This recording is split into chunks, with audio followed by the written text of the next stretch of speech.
பார்த்துட்டு இருக்கிறது கொம்பு தேன். இந்த கொம்பு தேன் கூட்டில் பார்த்தீங்கன்னா இங்கே கீழே இருக்கிறதெல்லாம் தான் குஞ்சிராடு. நம்ம கொம்பு தேனை வந்து நம்ம அறுவடை பண்ணும்போது இங்கே இருக்கிற குஞ்சிராடுலாம் நம்ம எடுத்துருவோம்.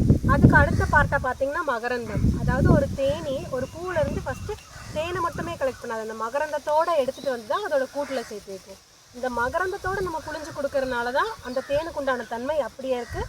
இப்போ ஒரு தேனை நம்ம மருந்து கூட கலந்து சாப்பிட்றோன்னா அந்த மருந்து கூட அந்த தேன் இன்னும் கொஞ்சம் நல்லா அதிகமாக வேலை செய்கிறது இந்த மகரந்தம் ஒரு முக்கியமான பங்கு வகிக்குதுன்னு கூட சொல்லலாம். இப்போ இந்த வீடியோவில் பார்த்தீங்கன்னா இங்கே ஃபுல்லாக அடைச்சிருக்கிறது எல்லாமே நல்லா விளைஞ்ச தேன். இதில் குட்டி குட்டியாக இருக்கிறதெல்லாம் கொசுந்தேனி. நல்லா நீங்கள் இதில் பார்த்தீங்கன்னா தெரியும். இங்கே அடைஞ்சிருக்கிறது ஃபுல்லாமே எல்லாமே நல்லா விளைஞ்ச தேன். இந்த பக்கம் இருக்கிறது எல்லாமே இப்போ தான் இதை விளைஞ்சிட்டு வர்ற தேன்னு கூட நம்ம சொல்லலாம்.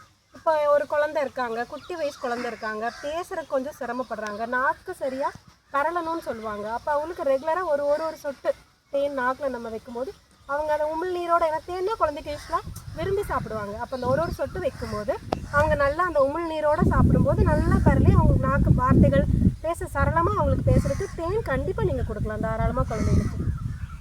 அந்த வீடியோவில் பார்த்தீங்கன்னா உங்களுக்கு நல்லா தெரியும் தேன் எப்படி எப்படிலாம் இருக்குது அப்படின்னு. அடைஞ்சிருக்கு ஃபுல்லாக இந்த பக்கம் எல்லாம் இருக்குது. தேனீங்கள் வந்து அவங்க ஃபுல்லாக வந்து இதில் மொச்சிட்ருக்காங்க. நல்லா பார்த்தீங்கன்னா உங்களுக்கு தெரியும்.